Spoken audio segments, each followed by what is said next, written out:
y'all, it's Michael, and for this vlog review, I am going to be reviewing Unforgivable Love by Sophfronia Scott. This is the book that Didi from Brown Girl Reading chose for Black History Month 2019, so I'll leave all the information down below. This book is actually a retelling of Dangerous Liaison by Choderlos de Laclos, and this edition is translated by Helen Constantine. And I thought I would do a vlog review of actually both of them since, you know, one of them is a retelling. What I'll do is I'll check in every once in a while and let you guys know what I'm thinking about each book, and then at the end I'll give you guys my final thoughts. There will be a live show coming up, I believe in March. I don't know. I'll leave all the information down below where all of us will be talking about the book. Right, so I thought I would do my first check-in for Dangerous Liaisons. I'm on page 130 and it's letter 63. So there's roughly about 170-ish letters, I believe. This is my first impression because it's sectioned off into 4 parts, just a little bit over after part 1. And so far my reaction is I love this. Hey, don't eat the ball! Yes. Oh my god. I am loving this so much. It's I think the word is fun. It's such a fun read. Oh my god. So in the beginning, I thought that this was a little bit challenging, and not in the writing style or anything, but in the challenging way that like the characters, whenever I start a book, sometimes the character names, the way names are written and whatnot, I get a little bit jumbled up. And in the beginning I was like, whoa, there's so many characters. But as I got further along, after I finished like letter 10 and whatnot, I was like, oh, so this whole thing is epistolary, and I love that. I love books that are epistolary. I just love something about writing letters I really like. It reminds me so much of like what texting is now. Or it is just a fun book to read. These people are so messy, especially Velmont. He is so messy. I actually wrote like a whole bunch of stuff. Like the way my writing goes, I was like trying to connect who was who and whatnot. And so it got a little bit confusing in the beginning. I was like, wait, what was going on? But since I am into it now, I am enjoying it so much. It's such a fun book to read. It reminds me so much of like messy reality shows. I love shows like Love and Hip Hop, like the messiness. It's just, and this book is just reminding me of that. Just fun, bougie French people sleeping with each other and being petty and being messy, but class. Petty, but make it fashion. If this is the original source, then that means all the other remakes and retellings, I mean, if this is your source, the other ones have to be like just as fun and like juicy. I think that's like the word. It's so juicy. I'm loving it. I'm really enjoying it so far. Alright, so I'm about to reach the halfway point of this, so I thought I would make my final thoughts before I finish the whole novel, because I'm going through this incredibly fast and I love it. It is so much fun. I just finished reading a section where Marcel, I'm assuming that's how you pronounce it, is writing to Vicomte de Valmont, and I was like, yes, queen. I was snapping. I was like, go off on him. It is so good. Like, it is so good. It's like a messy, but there is a refinement to it. Really surprising how this epistolary form gives so much depth to the characters, and just the way they phrase things, and just like, especially, bruh, the Comte de Valmont is just oh, these characters are correct. Like my favorite part about him is like all the double entendres that he always mentions, and I'm like, I always give a side eye, but I'm just like, it makes me chuckle a little bit. Like I was like, oh my god, bruh, come on now. It's just so good, and I just love. Now Cecile, bruh, like okay, and Dancini. Okay, he's a little naive, but well, him and Cecilia, they're both naive. And Marcel, I love her. Like she is, yeah, she's great. She's just a great character because she's strong. It's so good. I shall talk about it when I reach the end, but I am loving it.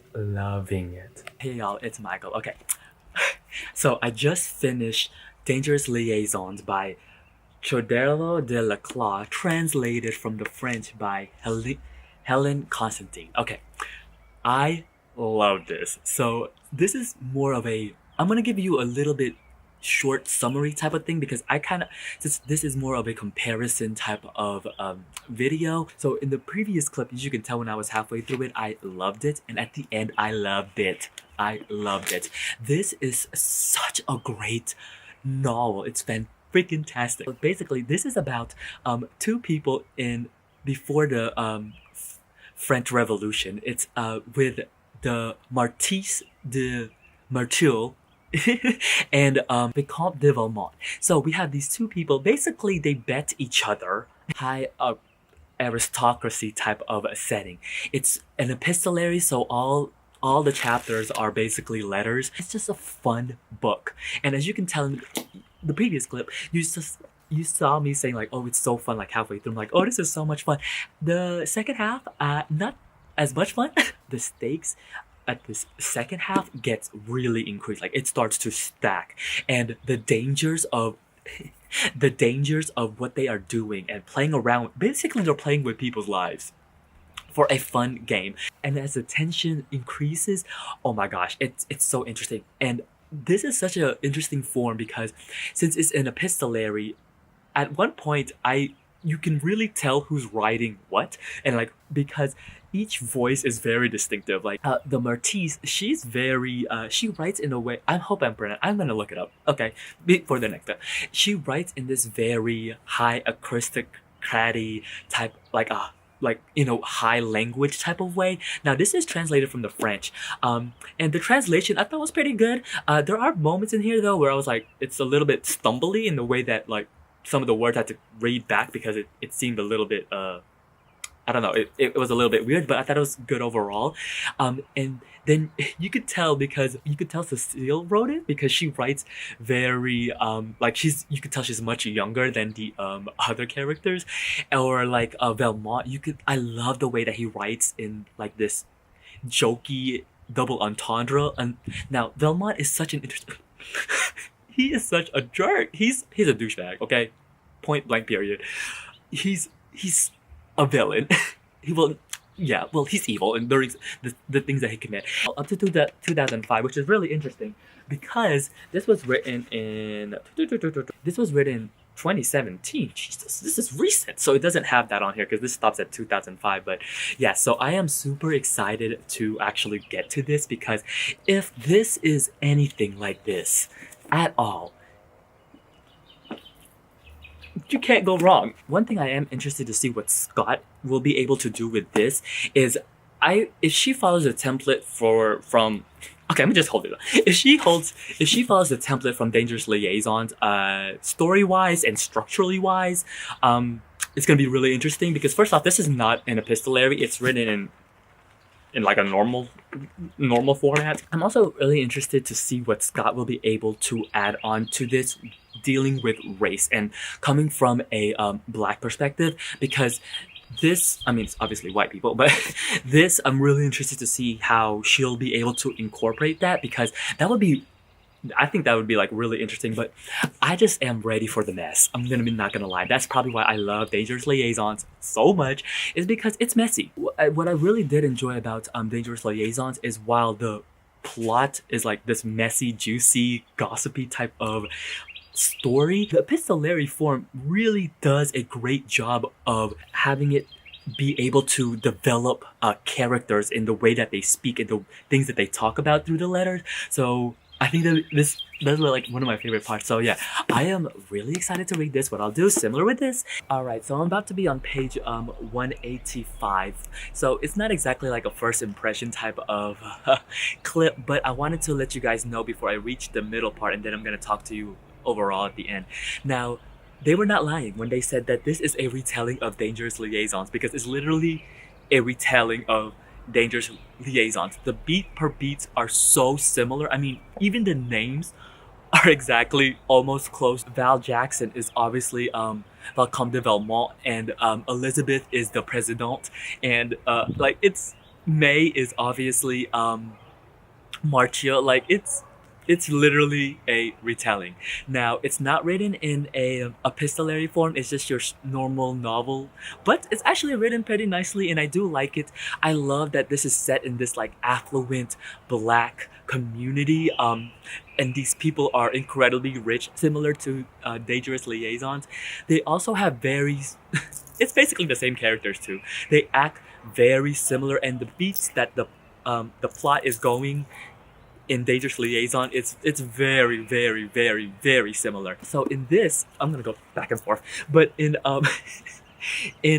in Dangerous Liaisons, they talk about a book that is referenced a lot, and it's Julie ou la Nouvelle Helloise.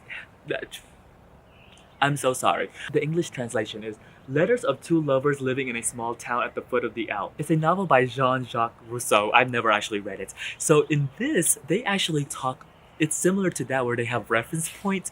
And in this, they talk about one of my favorite books, which is The Street by Anne Petrie. Oh my God, if you have not read that book, go read it. It is, the choices at the end is heartbreaking. It's so heartbreaking. But it's really cool how this talks about a book during that time, and this talks about a book close to that time too. Like, this is literally a retelling of this. While I am enjoying the basically the same beats per beat, I am intrigued to see what this will talk about in regards that's different. So alright, so I just finished reading Unforgivable Love by Sophfronia Scott. Actually, this low-key, to keep it real, in 30 minutes actually prior to me filming this, we're gonna have a live discussion on Dee Dee's booktube channel, Brown Girl Reading. So you will see more of my thoughts and everybody else's, what we think of this, along with Miss Scott herself. So I'll link the video down below so you can check it out. Overall, I actually really did like this. Honest truth, it's literally a retelling. It follows very similar beats.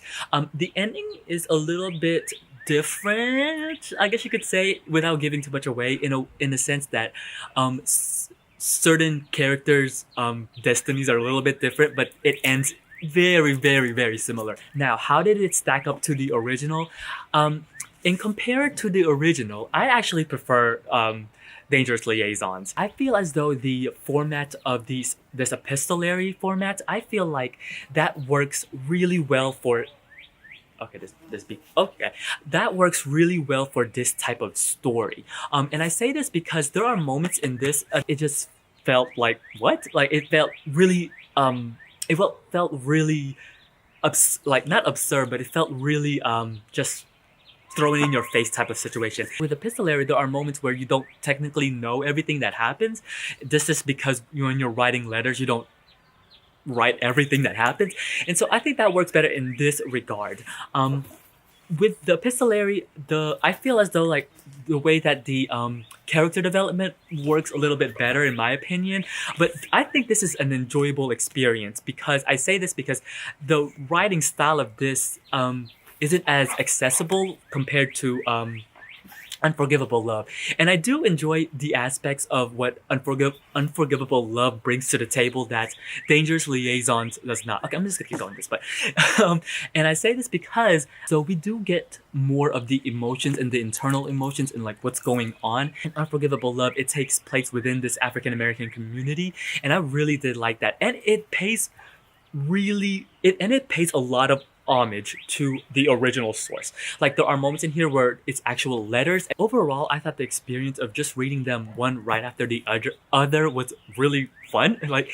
And I think Dangerous Liaisons is such a fun story. It really is. Because the thing about this story in general is I really do enjoy these type of stories where it's they're awful. Okay, we all know. These are awful people doing awful things. Especially in Dangerous, well, both of them. Just for fun. Just because they can do it. I think those type of stories, I get a hoot out of them because that's not like my real life. I gave Dangerous Liaison 5 stars, and then I gave Unforgivable Love 3.5 stars. I rated it 3 stars on Goodreads. But yeah, I enjoyed both of them. So yeah, if you read any of these, let me know what you think about it. I would love to hear your thoughts. And once again, make sure you check out Dee Dee's channel. I'll link the video down below where we talk about more about Unforgivable Love. Because there are some questions I'm going to ask her for sure about her inspirations for Dangerous Liaisons. So yes, until then, I'll see you guys till next time. Bye!